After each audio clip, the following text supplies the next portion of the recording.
네, 안녕하세요. 이제 현대사회와 범죄 이제 제 4강으로 들어가도록 하겠습니다.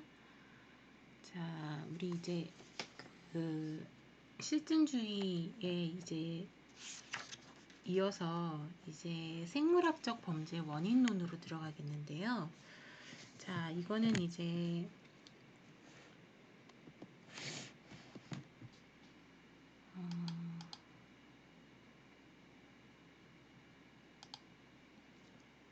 범죄 원인을 갖다가 생물학적 소질로 설명하려는 입장입니다. 한동안 이제 범죄학계에서는 그렇게 커다란 영향력을 미치지 못했죠. 네, 그래서 보시면 이제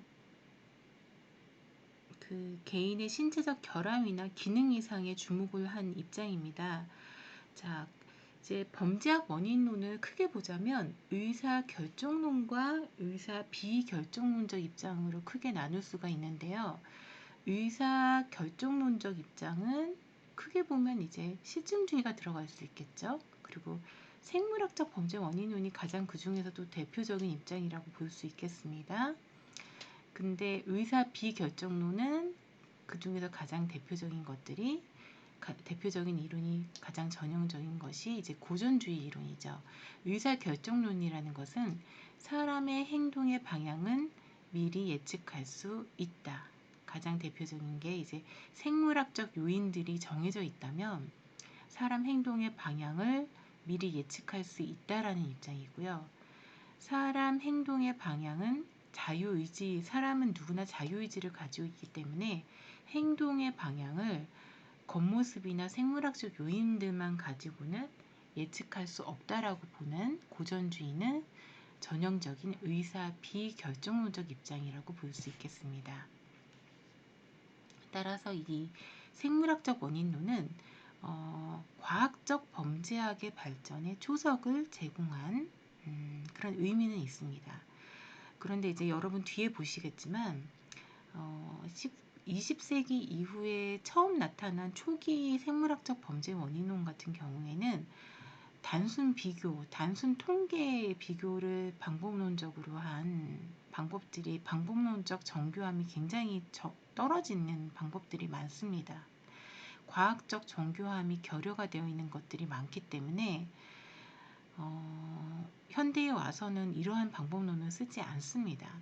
네, 그래서 사회학적 원인론이 나중에 이제 대두가 됨으로 인해서 쇠퇴가 된 감이 없지 않아 있죠.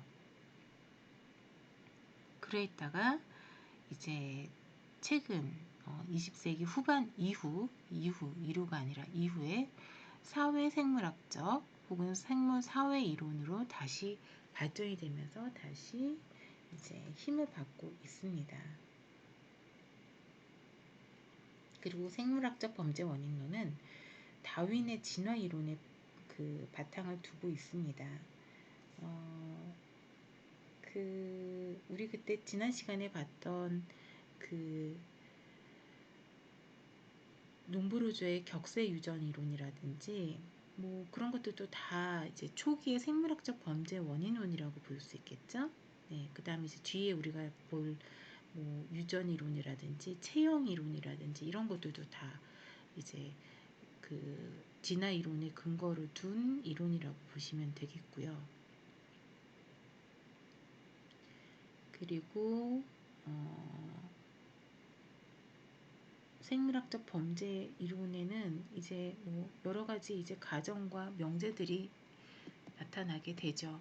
예, 보시면은 뭐 이거는 뭐 참고로 알아주시면 될 것 같아요. 일단 뇌는 마음의 기관이자 인격의 자리고요. 어떤 행동 이론도 신경학 또 신경화학을 이용하지 않고서는 인간의 행동을 설명할 수 없다라고 합니다.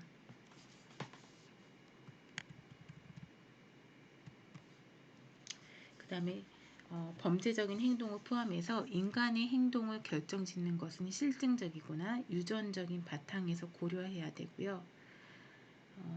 범죄율의 남녀 차이 또는 인종적 차이는 반드시 유전적인 혹은 생물학적인 요인들이 부분적으로 영향을 준다는 것을 고려해야 한다라고 되어 있고, 범죄적인 행동을 포함한 모든 인간의 행동은 세대 간의 유전이 될 것이다 라는 믿음을 갖고 있고요. 인간 행동의 상당 부분은 본능적인 충동이 그 뿌리를 두고 있다라고 여기서는 전제를 하고 있습니다. 이제 나중에 비판을 많이 받게 되기는 하죠. 네. 자, 그래서 그 중에서 이제 먼저 우리가 보게 될 거는 이제 체형과 범죄 관련된 이론들입니다. 자, 체형은 이제 그 기본적인 체형과 개성, 체형과 성격이 밀접한 상관관계를 가지고 있고, 이게 이제 범죄에도 영향을 준다는 그 이론입니다. 독일의 정신과 의사인 크레치머라는 사람이 만들어낸 이론이고요. 이 사람이 4,414명의 범죄자 체형을 비교해서 세 가지 신체 유형을 이제 분류를 했다고 해요. 그래서 세장형, 근육형, 비만형으로 이제 좀 단순하죠. 네, 일단은 이렇게 분류를 했다고 합니다. 이 사람이 그 여기 체육 전공하는 학생들이 있는지는 모르겠는데 체육 전공하는 학생들 교과서에서는 굉장히 비중 있게 그 나오는 그 학자라고 합니다. 근데 이제 인간의 체형을 갖다가 세 가지로만 분류했다는 게 일단 방법론적으로 좀 굉장히 단순해 보이죠. 그래서 일단 세장형 먼저 보시면 세장형은 키가 크고 마른 체형을 가진 사람이죠. 그래서 지능이 좀 부족하다고 해요. 이런 사람들은 그리고 감정이 굉장히 없는 스타일. 다른 사람을 배려하는 감정이 없고 지성이 부족하고 그리고 이제 신체적인 능력은 아무래도 마르다 보니까 신체적인 능력은 좀 떨어지는 유형. 네. 그리고 행동에 조심성이 많은 성격. 그러니까 근육은 없어요. 그리고 이제 뭔가 폭력 범죄에 연루될 가능성도 없습니다. 뭐 신체적인 능력이 뛰어난 건 아니기 때문에. 그래서 이런 사람들 같은 경우에는 범죄를 저지른다고 한다면 소액 절도범이나 아니면은 사기범 중에서 많이 발견이 된다고 합니다. 근데 의외로 간혹 살인범 중에서도 발견이 된다고 하죠. 이 사람이 이제 살인범에서 의외로 발견이 되는 이유는 이 사람이 신체적인 열악함을 극복하기 위해서 오히려 도구를 사용하는 경향이, 그러니까 흉기를 사용하는 경향이 많기 때문에 좀 잔인한 살인범 중에서는 오히려 더 발견이 많이 된다. 네. 신체적인 열악성을 극복하기 위해서 잔인한 흉기를 많이 사용한다라고 이제 이야기를 합니다. 그 다음에 두 번째가 이게 전형적인 근육형 투사형입니다. 굉장히 이제 건장하고 근육질이 잘 발달된 사람입니다.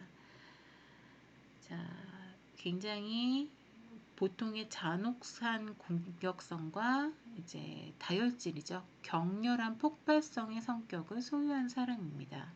전형적인 폭력범 중에서 가장 많이 발견이 되는 사람입니다. 자, 그리고요. 이제 세 번째 마지막이 이제 비만형입니다. 제가 가져오는 게 이제 외국 사이트에서 이제 그 그림을 이제 가져왔는데요. 또 비만형은 굉장히 신체적으로 세 가지 유형에서는 이제 세 유형이 중에서 이제 비만형을 이제 신체적으로는 가장 이제 불리하다라고 했는데 키가 또 뚱뚱한데다 키까지 작다고 하고 또 묘사를 또 굉장히 늙은 사람으로 또 묘사를 해놨네요. 네. 키가 작고 뚱뚱한 사람, 굳이 세 가지 유형 중에서 범죄와의 그 연관성을 분류를 한다고 하면은 세 번째 이 비만형이 가장 낫다라고 분류를 합니다. 키가 작고 뚱뚱한 사람. 네. 그래서 보통 범죄를 저지를 가능성이 가장 낮은 유형. 혹시나 이제 범죄를 저지른다고 한다면 횡령범이나 사기범에서 종종 발생이 된다고 합니다. 네. 그렇고요. 또 이제 더 많은 유형들이 있는데요. 그 중에서 우리는 좀 이제 선택을 할 몇 가지 좀 이제 추려서 좀 보도록 하겠습니다. 자, 이제 생물 사회학 이론을 볼 건데요. 최근에는 이제 생물학적 요인, 사회학적 요인을 결합해서 이제 비행이나 범죄 원인을 설명하려는 경향으로 나아가고 있습니다. 그래서 그 청소년뿐만 아니라 범죄 유형을 유전적 소질에다가 환경적 영향의 산물로 보고 있습니다. 그래서 공격성 또는 폭력 등의 반사회적 행위들이 행위자의 생물학적 특성과 환경과의 상호작용으로 야기가 된다는 입장으로 나아가고 있죠. 그래서 이걸 갖다가 생물사회학이라고 하는데요. 사람의 행동이나 성향은 유전적 영향, 그리고 생화학적 이상, 그리고 신경 생리학적 이상으로 이제 영향을 받는다는 이론입니다. 그 중에서 우리 먼저 이제 유전적 영향을 보도록 하겠습니다. 자, 이제 여기서 이제 보게 되는 것은, 제일 먼저 보게 되는 것은 이제 그 범죄 가계 연구입니다. 범죄 가계 연구. 여기서는 이제 유전을 보는 건데요. 이제 뭐 속담 많죠. 네. 이제 전형적인 속담이 이제 뭐 피는 못 속인다, 자식은 부모의 거울이다, 이런 일반적인 속성을 입증하고자 노력한 그 연구입니다. 그래서 범죄자인 조상을 둔 후손에게서 내려오는 범죄 혈통을 한번 과학적으로 우리 한번 밝혀보자. 그래서 이제 그 굉장히 유명한 두 가지 연구가 대표적입니다. 덕데일의 주크가 연구, 주크 패밀리 연구가 있고요. 그 다음에 또 이제 고다드라는 학자의 그 칼리카크가 연구, 이 두 가지 연구가 가장 대표적입니다. 자, 덕데일의 주크가 연구 같은 경우에는 이 사람은 이제 그 75년간 주크 가계사를 이제 분석을 연구했고요. 네. 이 사람이 원래 이제 그 검찰 쪽에 일하던 사람인데요. 이 사람이 이제 그 1900년경 덕데일이 이제 뉴욕주의 이제 한 교정시설을 쭉 둘러봐요. 근데 뉴욕주의 한 교정시설에서 이제 여기 미국은 이제 성이 다양하잖아요. 근데 한 교정시설에 6명이나 되는 주크성을 가진 사람들이 이제 가족 수용자들이 이제 수용되어 있는 것을 봐요. 근데 이게 흔하지 않잖아요. 가족 수용자들이 6명이나 수용되어 있는 것은. 그래서 봤더니 이제 가족이냐고 물어봤더니 얘네들이 다 가족 관계인 거예요. 그래서 이 가족들이 주크가 패밀리에 속해요. 네. 그래서 따로 이제 면접을 따로 해보죠. 그 이제 호기심이 생겨서 봤더니 수용자 6명과 직접적인 혈연 관계에 있는 15에서 75세 사이에 29명의 남성들 중 그 중에서 무려 17명이 범죄자. 이들이 저지른 범죄는 폭력, 살인, 강도 등이었다라고 합니다. 그래서 좀 더 연구를 해봅니다. 덕데일은 이제 그 집안에 7대에 걸친 주크가 후손 1000여 명의 소재를 파악을 해서 범죄와의 관련성 여부를 조사를 해보기 시작합니다. 그랬더니 이 집안 굉장히 화려하죠. 무려 280명이 거린, 네, 그 다음에 60여 명이 절도범, 7명이 살인범, 140명이 잡범, 50명이 매춘부, 40명이 성병 환자. 네. 그래서 주크가에서 이렇게 많은 범죄자가 나온 것은 범죄가 유전된다라는 결정적 증거라고 해석을 하게 됩니다. 그게 이제 덕데일의 주크가 연구고요. 네. 자, 그 다음에 또 이제 고다드라는 이제 학자는요, 칼리카크가라는 이제 집안을 연구를 합니다. 이 사람이 1912년에 칼리카크가에서의 정신 박약의 유전 연구라는 이제 연구를 하게 됩니다. 이 사람은 이제 그 미국 남북 전쟁 당시에 마틴 칼리카크라는 청년 장교의 이제 사례에 이제 집중을 해서 이제 이 사람이 이 사람의 사례에 이제 그 집중을 하게 되죠. 이 사람은 그 군 복무 중에 이제 장교 출신이에요. 그러니까 군 복무 중에 원래 이 사람의 집안 출신은 좀 양호한 집안이었겠죠. 군 복무 중에 선 술집 정신박약 여성에게서 사생아를 낳고요. 그 다음에 전쟁이 끝난 후에 자신의 이제 집안과 이제 좀 격이 맞는 좋은 집안의 딸과 결혼해서 또 적자를 낳게 됩니다. 그래서 한 사람에게서 두 혈통이 이제 나오게 된 거예요.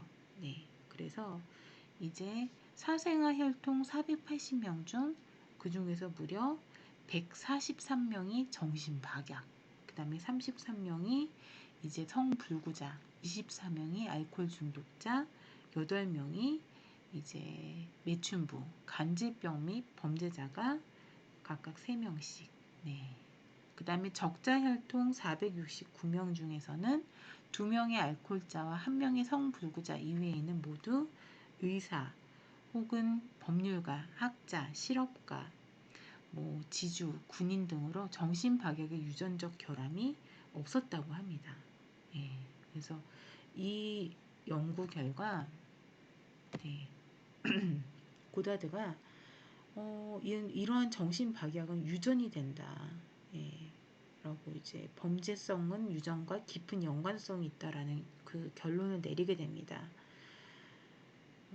특히 이제 그런 그 나약한 정신은 물려받는다라고 주장하면서 이러한 허약한 정신이 알코올 중독이나 범죄 행위, 성매매, 난잡한 성행위와 같은 행동을 포함해서 타락의 원인이라고 이제 주장을 하게 되고요. 고다드는 칼리카크 가계사 연구를 통해서 우생학자가 돼요. 그래서 우생학의 핵심 아이디어를 탐구한 것이고 향후 우생학 연구에 상당한 영향을 주게 됩니다.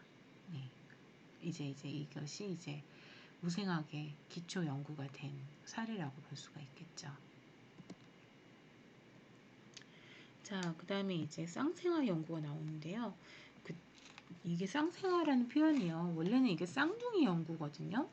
근데 이제 우리 범죄학, 형법 이런 것들이 다 이제 독일의 그 형법이 우리나라에 영향을 미쳤는데 바로 다이렉트로 영향을 미쳤다기보다는 독일의 형법 이런 것들이 이제 일본에 영향을 미쳤고 일본을 통해서 한국으로 들어온 것들이 많은데 일본식 한자어가 우리나라로 바로 들어온 것들이 번역돼서 바로 들어온 것들이 많아요. 그런 대표적인 그 흔적 중에 하나가 쌍생아거든요. 그래서 트윈스 스터디인데요. 이게 쌍둥이 연구라고 표현을 해도 될 것 같은데 굳이 쌍생아라고 교과서에 많이 번역을 많이 하더라고요. 쌍둥이 연구입니다. 그래서 이거는요 범죄와 유전의 관계를 증명하는데 이제 쌍둥이 연구를 하고 있습니다. 쌍둥이 및 입양아 연구. 그래서 범죄와 유전의 소질과 환경과의 관계를 명확히 하려는 연구 의도에서 쌍생아의 범죄 행동에 있어서의 일치율. 그래서 이제 가설을 보는데요. 일란성 쌍둥이의 경우 범죄 일치율이 높고 이란성 쌍둥이의 경우 범죄 일치율이 낮을 것이다 라고 이제 가정을 내리고 있어요. 그래서 쌍생아의 경우 어느 한쪽이 범죄의 길에 들어서게 되면 다른 한쪽도 마찬가지로 범죄의 길에 들어서도록 운명지어진다 있다라는 것을 보여줌으로써 범죄 행동에 있어서 유전의 영향을 입증하려고 한 연구입니다. 그래서 이 쌍둥이 이거를 보여준 거고요. 여러분 일란성 쌍둥이는 그 유전자가 아예 똑같은 거 아시죠? 그리고 환경도 똑같아요. 유전자도 똑같고 환경도 똑같고 이란성 쌍둥이는 유전자가 달라요. 형제 자매랑 똑같아요. 예. 근데 환경이 똑같아요. 예. 유전자는 다른데 환경이 똑같아요. 예. 그러니까 유전과 환경을 비교해 볼 수 있는 좋은 샘플이 될 수 있겠죠. 예. 그래서 일란성 쌍생아와 이란성 쌍생아의 범죄 일치율 비교 연구도 수행할 수 있겠습니다. 그래서 이거를 보시면 미넨의 카이저 빌헬름 연구소, 빌헬름 정신의학 연구소장 랑게 이 사람이요. 남부 독일 그 교도소에 복역 중인 쌍생아 30명. 이거 샘플 구하는데도 쉽지 않았겠죠? 네, 그래서 그 일란성 쌍생아 13명, 이란성 쌍생아 17명에 대해서 조사를 했는데요. 일란성 쌍생아 중에서 10쌍은 둘 다 범죄자인데 범행 수법이나 범죄 종류까지도 일치를 했고요. 이란성 쌍생아 같은 경우에는 두 쌍만 둘 다 범죄자고요. 일란성 쌍생아 같은 경우에는 행위 일치율이 훨씬 높다는 사실을 밝혀냅니다. 그래서 이거를 봐서는 범죄 행위에 있어서 유전의 요인들이 훨씬 영향을 미친다는 주장을 이제 지지를 하는구나. 그것을 알 수 있겠죠. 네. 네. 그 다음에 이제 양자, 입양아 연구. 네. 이것도 있겠죠. 네. 입양아 연구도 있는데요. 자, 유전과 환경 중 어느 요인이 더 우세한지를 알아보기 위해서 입양아의 범죄 행위가 친부모 또는 양부모 중에서 어디를 더 닮았을까? 어디에 더 영향을 받았을까? 만약에 범죄자, 그러니까 양자, 입양아의 범죄 행동이 양부모의 행동보다 한 번도 만난 적이 없는 친부모의 행동이 더 가깝다라고 한다면 이것은 범죄성이 환경 요인에 의해서 형성이 되기보다는 유전 요인에 더 많은 영향을 받는다는 사실을 입증하게 되는 것이 되겠죠. 네. 그래서 일단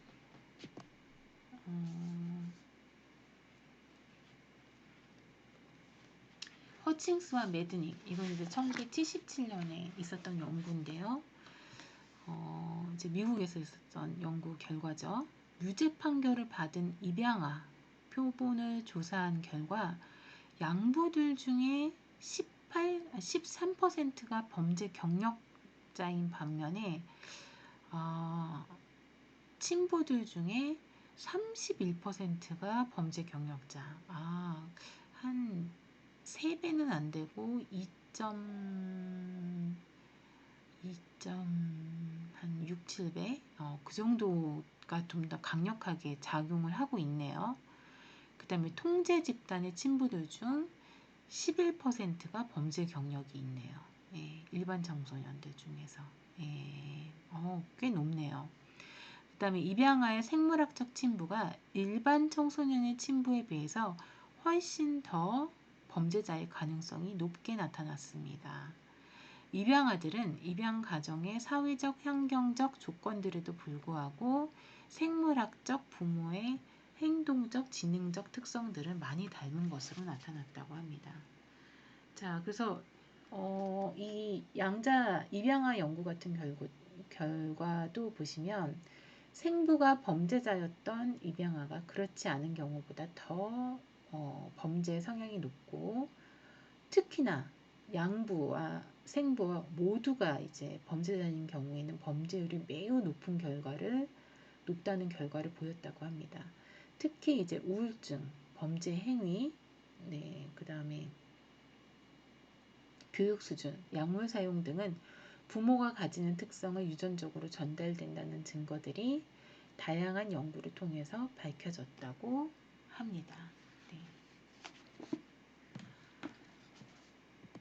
자, 그러면 오늘은 이제 유전과 범죄, 입양아 연구까지 이제 살펴보는 것으로 하겠습니다. 다음 시간에는 이제 이상 염색체 연구부터 이제 그 강의실에서 이제 수업하는 걸로 하도록 하겠습니다.